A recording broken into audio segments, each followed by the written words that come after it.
Hai Swipers, kembali lagi di Swipreneur, edukasi membangun farmasi. Kita masih di chapter yang sama, yaitu sebelumnya kita membahas konsep perilaku pelanggan. Jadi kita sudah membahas apa itu konsep perilaku pelanggan, dan kita juga sudah membahas apa saja hak-hak dari konsumen. Dan di part yang ketiga ini, kita akan membahas apa itu impulsive buying.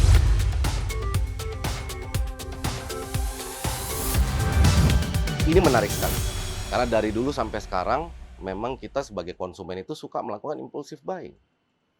Apa sih sebenarnya impulsive buying? Impulsive buying adalah pembelian terhadap suatu produk secara tiba-tiba atau secara spontan. Biasanya produk-produk ini dipajang di kasir, dekat-dekat kasir. Misalnya begini deh, misalnya Bapak dan Ibu pergi ke suatu supermarket atau minimarket. Suka lihat kan di samping kasir, itu suka ada permen, suka ada baterai gitu ya, suka ada ice cream misalnya sekalipun, ada vitamin-vitamin yang kecil-kecil. Dan itu ditaruh atau dipajang di sana di sebelah kasir bukan tanpa tujuan. Tujuannya adalah supaya orang ketika lagi membayar atau lagi menunggu untuk membayar, jadi tergerak secara spontan untuk nambah baterai, nambah permen, nambah coklat. Itulah impulsive buying. Tapi ada syarat bagaimana impulsive buying ini bisa di dalam suatu apotek atau bisnis apapun. Pertama, produk tersebut tidak boleh produk yang besar size-nya, ukurannya nggak boleh besar. Bayangkan Bapak Ibu kalau misalnya kita taruh kulkas di samping kasir atau TV di samping kasir, itu tidak akan terjadi impulsive buying. Jadi kita benar-benar harus tahu tidak semua produk itu bisa ditaruh di dekat kasir untuk meng-create yang namanya impulsive buying tersebut. Yang kedua syaratnya, kalau size-nya tidak boleh besar, yang kedua syaratnya adalah harganya tidak boleh mahal. Namanya juga spontan. Jadi harus membuat konsumen berpikir, ini barangnya kecil kok, oh ini barangnya murah kok. Nggak akan merusak tatanan finansial kita. Nah sekarang kita pertanyaan balik ke Swipers. Di apotek Swipers, ketika depan kasir, biasanya pasti ada etalase. Produk seperti apakah yang ditaruh di situ? Karena biasanya produk-produk itu impulsive buying. Saya akan sebut merek nih ya, beberapa kali saya pergi ke apotek, yang membuat saya jadi impulsive buying adalah produk-produk seperti Enervonse. Karena produk Enervonse itu biasanya ada dekat kasir. Dengan sangat gampang kita bilang, oh ini mau Enervonse atau vitamin C gitu ya. Dengan gampang, karena murah-murah semuanya. Bukan obat yang langsung mahal-mahal seperti itu. Jadi nanti Swipers bisa lihat lagi di etalasenya, apakah produk yang dipajang dekat kasir udah produk yang tidak besar dan tidak mahal. Dan membuat orang kalau lihat jadi pengen beli. Karena kita mau secure impulsive buying tersebut. Jadi sekali lagi, lihat nanti di apotek-apotek Swipers kira-kira produk seperti apa yang cocok untuk ditaruh dekat kasir supaya bisa meng-create impulsive buying. Yang berikutnya kita akan mempelajari yang namanya stimulasi. Ini biasa terjadi di perusahaan jasa. Karena apotek adalah perusahaan jasa, maka ini sebenarnya sangat penting. Ada beberapa apotek di luar negeri yang saya tahu sudah menggunakan teori stimulasi ini. Ini secara tidak sadar. Jadi ini adalah teori yang nanti masuknya ke alam bawah sadar, bukan secara sadar. Apa sih stimulasi itu? Jadi kadang-kadang di suatu mall, perbelanjaan gitu ya, dimanapun itu, yang namanya stimulasi itu dimulai dari musik. Musik, kemudian ada displaynya, ada demonstrasinya. Ini untuk apa? Untuk menstimuli pembelian. Pernah nggak ke supermarket, kemudian ada misalnya seorang SPG dengan nampan menawarkan makanan atau tester food lah. Itu untuk apa? Stimulasi. Stimulasi rasa supaya kayak kita jadi pengen membeli. Kalau kita misalnya pergi ke mall, kenapa mall itu ada lagunya? Pernah kebayang nggak? Kenapa di dalam mall itu ada lagunya?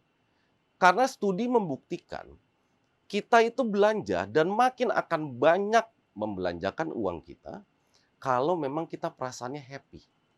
Benar nggak? Misalnya Swipers pergi ke mall, perasaan lagi gondok, lagi marah, lagi sedih. Enak nggak untuk belanja? Tidak. Jadi harus happy. Happy itu dibuat nyaman, dibuat tenang, sehingga makin betah di mall tersebut, sehingga kemungkinan bisa mendapatkan atau membeli belanja yang sangat banyak, itu makin besar. Pernah juga misalnya kita pergi ke Starbucks lah, coffee shop. Ada musik kan? Jenis musik yang di Starbucks sama jenis musik yang di departemen store atau di mall pasti berbeda. Apalagi kalau misalnya kita pergi ke gym, tempat fitness di Jakarta misalnya. Musiknya pasti genrenya berbeda. Saya belum pernah ketemu nih swipers pergi ke gym, kemudian musiknya musik klasik. Itu itu stimulasi nggak jalan jadinya kan. Makanya kalau kita pergi kayak misalnya ke gym, musiknya akan seperti apa? Musiknya akan yang semangat, yang benar-benar upbeat gitu ya. Untuk apa? Untuk menstimulasi, sekali lagi untuk menstimulasi konsumen tersebut. Kalau tadi di gym itu musiknya adalah musik yang semangat, berbeda kalau kita pergi ke massage parlor. Contoh, saya suka banget tuh misalnya pergi ke Mitra Sehat atau misalnya ke Meso gitu ya. Musik yang ada di sana adalah musik-musik yang memang pelan. Musik-musik yang slow. Kenapa mesti musik yang seperti itu? Bayangkan kalau kita lagi dipijat tapi musiknya itu rap. Musiknya dangdut misalnya. Yang ada jempol kita bermain. Ini bukan lagi nyaman dipijatnya, tapi jadi bermain, jadi nggak rileks gitu kan. Nah itulah pentingnya stimulasi. Nanti dilihat lagi nih di Apotek Swipers. Apakah memerlukan stimulasi dari suara, dari ambience dari apoteknya? Apakah harus pakai AC atau tidak? Intinya buatlah pelanggan nyaman sehingga mau berlama-lama di situ dan nanti terjadi banyak penjualan. Itu yang namanya stimulasi. Berikutnya, kita akan masuk ke social experience. Nah, kalau dulu tuh tempat berkumpul itu terbatas. Sekarang itu tempat berkumpul sangat banyak sekali. Apa tujuan tempat berkumpul? Untuk membentuk networking atau relasi baru. Saya kasih contoh social experience ya. Kalau dulu orang pergi ke coffee shop, sebelumnya kan saya udah bilang, pergi ke coffee shop itu memang pengen minum kopi.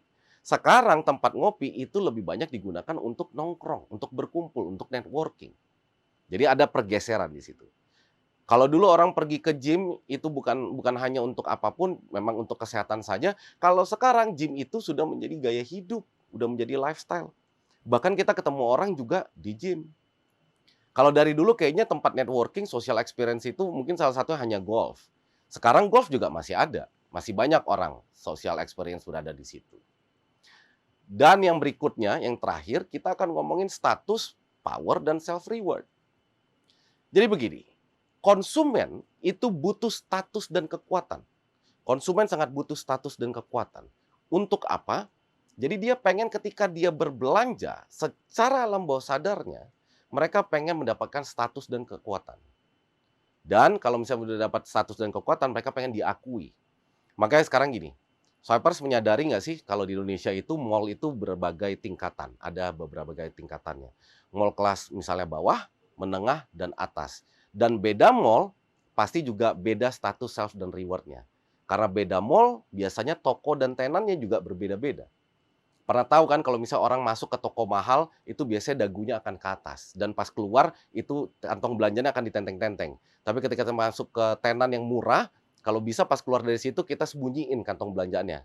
Karena tidak mendapatkan yang namanya tadi, status, power, dan self-reward.